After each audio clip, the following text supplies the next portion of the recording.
Hi. Today I'm going to take you to the Library of Congress, which was established in 1800. It's the largest and one of the most prestigious libraries in the world, located in Washington, D.C. Don't worry, we're not going to actually go to D.C. We're going to do it here from the comfort of our computers. It serves as the research arm of the U.S. Congress while also being open to the public with millions of books, manuscripts, photographs, maps, recordings. The library houses an extensive collection of knowledge spanning numerous subjects and languages. It plays a vital role in preserving the nation's history, promoting literacy, and supporting scholarly research. But I'm going to concentrate on images available through their website for you to use for personal or commercial use. I'll show you how to search for them, download them, and how to easily upscale them. Hi, my name is Donna and welcome to my channel Dylan Creates, and let's get started. As you see here, we've been on the main website of the Library of Congress at loc.gov. Very easy to remember. I will have links in the bottom, but we can either start with the search up here at the top, where you can search everywhere on the website, but you can also, if you'd like to just peruse this at your own time, you will find all kinds of things that are available that they have here for you to view and see, even virtually visit the library itself. I have actually been to the Library of Congress. It's a totally amazing place, and I'm a library junkie anyway. Every time I go someplace, I have to go look at the library to see how good it is. You can see exhibits that they actually have online as well as in person. So if you are unable to make the trip, or maybe you're not physically capable of walking on a tour, this is a great place to get a little bit and learn a lot about our country and our history. So what I'm going to do is go over here to the digital collections link, and this actually gives you all kinds of collections that you can look at that are curated for you for all the different things. One of the popular things that you'll notice maybe you'll see maybe on Etsy or another site that people sell maps, or they use maps for design purposes. This is kind of where they get them. So you can click on these and download them. It's really fascinating. You can get lost in here for hours. There's other collections they have it down into topics if you just want to look at different topics. But let's say you're just looking for some images to kind of spur your creative juices, or just to use in a project because maybe there's something that you'd like to use that you can't draw, or you'd like it to inspire your art process. So instead of going through the digital collections, we want to go into individual items, and I'm going to drop down here to the photos, prints, and drawings because we're looking for images. And I'm going to put in here, I'll put cats. Cats are popular items. It'll give you some things here that are kind of like suggested search terms. I find that it's not always giving you exactly what you want, so we're just going to go straight for cats, hit the search button, and here's our photos, prints, and drawings. Now, not everything that you see on here will be available for downloading. There are some items that might be newer that they have in the museum or in the library that you can only get in person. So there's lots of different little cat things here, and it will tell you how many different pages to go. And it'll give you things that you didn't really want. It kind of tries to think for you. This is Ellen R. Cates. I wouldn't have found it because there's an E between the T and the S. But it is what it is. So there's another Cates down here. He comes up. There are some things, there's a drawing here. And this one is not public domain because it's 1947. If you click on it, you will not be able to get this photo, print, or drawing.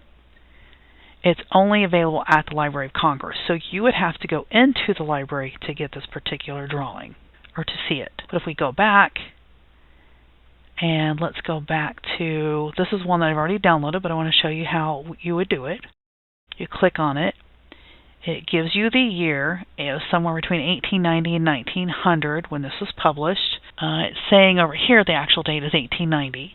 These are all the, like on a library card, it gives you information about items in our library. This is basically all the stuff over here. The summary, the title, the headings. It's a book and magazine poster. There's notes, how this information was gathered.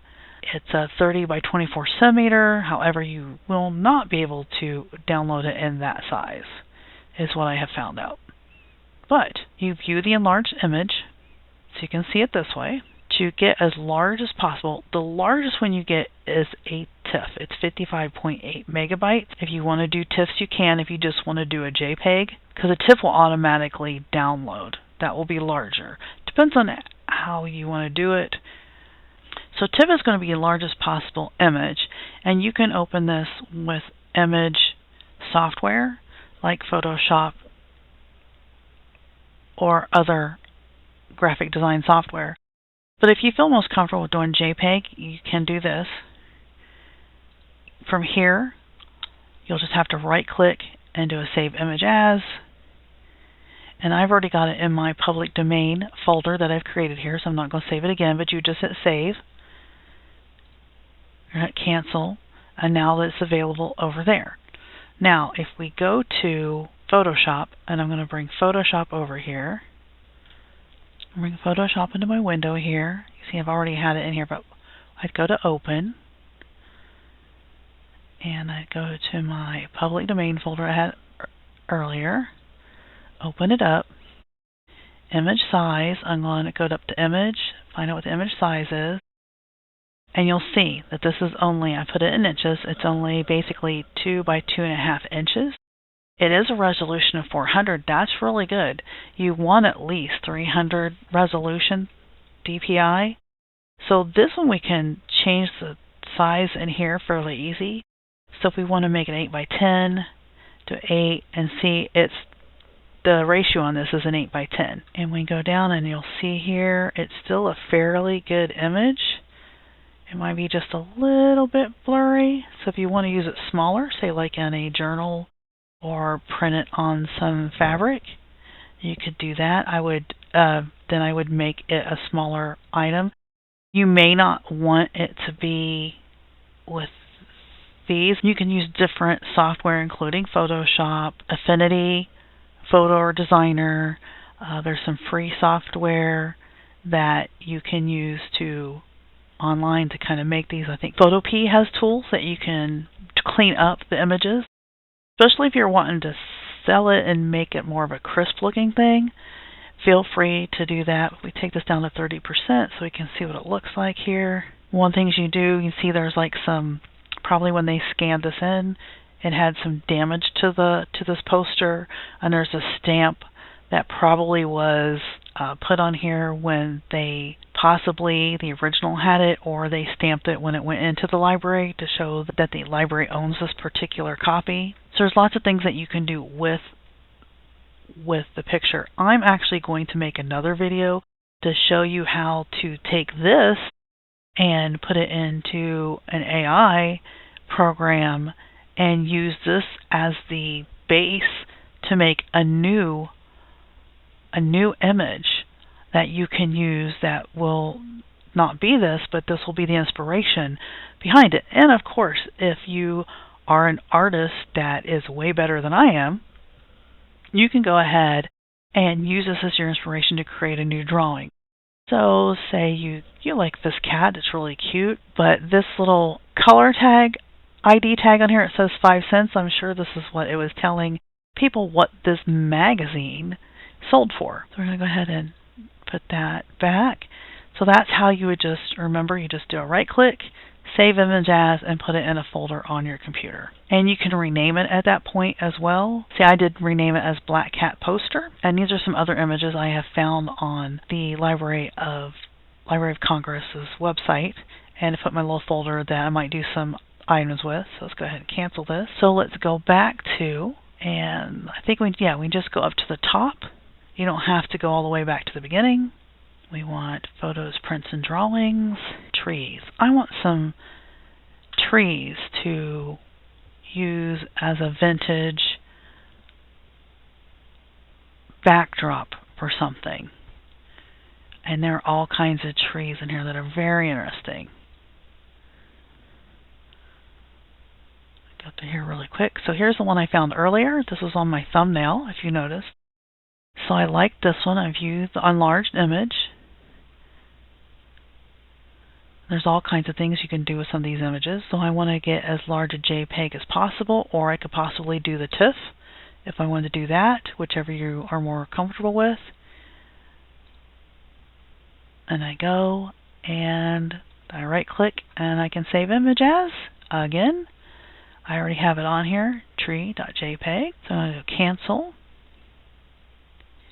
And that's basically it. You can have lots of fun going in here and looking for all kinds of images. What if we, and I haven't looked for anything else yet, other than what you saw. Some of those came out of a collection, so I didn't do a search for some of those images. What could we possibly, photos, prints, or drawings? I did postcard. Let's do something that's it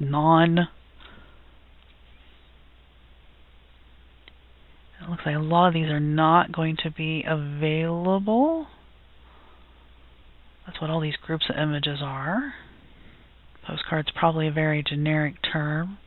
Okay, so here's postcard with Kentucky Hempfield. It says there's 2 images here. Plus it's been very slow. View 2 images in a sequence. So it's the front and the back of the postcard. What is the date on this? This was published by Kramer Art Company in Cincinnati, Ohio. No date. Rare Book and Special Collections Division. So let's click on the front one here. It's got some good colors. This would be really good to use for journaling, to print onto some nice paper. Again, you just do save image as, and this one is a PNG. And we're going to save that. And see, doesn't look like there's anything in my folder. That's because my folder, it's all JPEGs at the moment. There are no PNGs. So we're going to go ahead and save that. So I showed you with Photoshop how to make an image larger by going up to File and then Image. But what if you don't have Photoshop and you don't want to pay the monthly subscription? It's all my pet peeves about Photoshop. So there is a program called Inkscape, and I'm just going to open up the program. I'm not going to tell you too much about it, but I'm going to show you why I like it. So what I want to do, this is popped up here. I'm going to open it. I'm going to open an item. I'm going to find that Kentucky Hempfield. Yes, okay. And I've got all kinds of tools in here. This is a very good free. You have to download it. It is a program that you download and put on your hard drive, but it's fantastic. We're going to click on this. Okay, so this is the trace bitmap that you can make it be. It's basically pulling out all of the outlines of it, and you would go ahead and apply, and then it would do it over top, and you'd have to separate it. Right now, I'm just more worried about the export, and the reason I do the export, you would have to set yours, but right now I have DPI set at 562. I don't need it that large, but a lot of times I do make a larger DPI than the 300, and then I export it.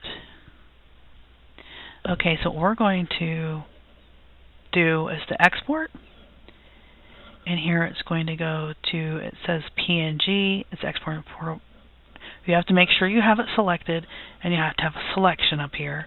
If you do not have that, and it will not do anything. You'll get a blank screen, which is fun. It doesn't tell you that. We're going to go ahead and look at where it's going. It says Inkscape SVG. I want to make sure it goes into the PNG, and then I will name it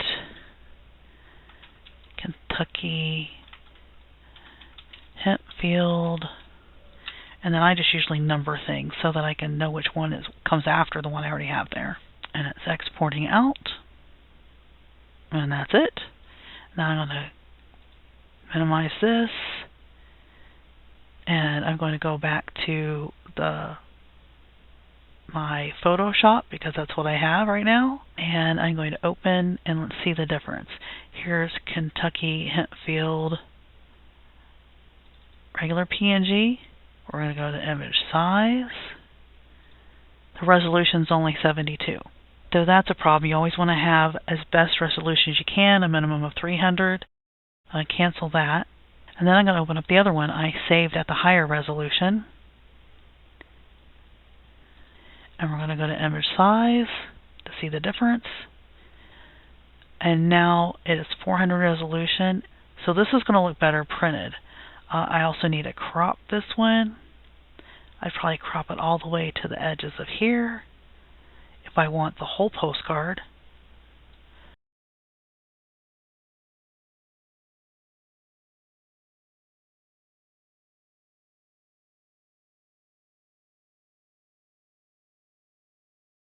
So now I can use this wherever I want. So I will go ahead and save this the way it is. So I have it for later. And that's basically it. Now you can do whatever you want with these images. You can print them onto paper to use for your journals. You can upload them to be printed on fabric, or if you have a nice printer at home that you can print fabric on, you can do that. I would suggest, if you're going to do it in Spoonflower, that you maybe give your image a border and then decide when you upload it how big you want it and then how many repeats of that item. Because the one thing about Spoonflower is you only really can get it in your yard, sample, and fat quarter. So you will have to think about that.